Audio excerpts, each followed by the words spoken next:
ক্রমে ক্রমে চিত্ত শুদ্ধি হবে। ওমা পিছনে যেনারা বসে আছেন, আপনারা যখন ধান সিদ্ধ করেন, ওই যে উদাহরণটা মনে পড়ছে হয়তো বা, ধান সিদ্ধ করলে চাউল হয়, চাউল থেকে অন্ন হয়, মানে ভাত হয়। ওমা আপনাদের এই দেহটা, পঞ্চেন্দ্রিয় দেহটাকে কি করতে হবে? ওই ধানটা যেমন সিদ্ধ হয়ে চাউল তৈরি হয়, আপনাদেরকেও সিদ্ধ হতে হবে। কিভাবে? এই গীতার জ্ঞানে এবং হরি নামে মোহিত হতে হবে।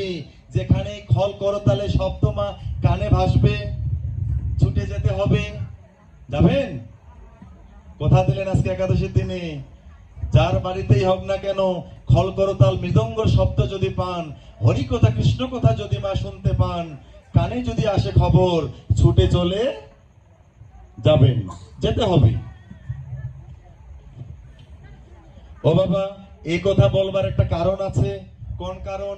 এই যে আমরা আজকে এখানে এসেছি, বাড়িতে পৌঁছাতে পারবো কিনা তার কোনো গ্যারান্টি আছে বাবা?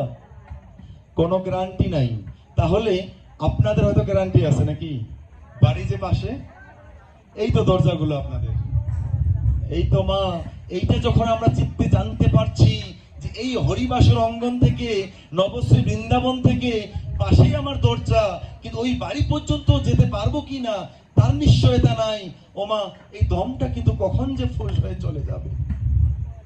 ওমা এই শ্মশান কিন্তু অপেক্ষা করছে আমাদের জন্য।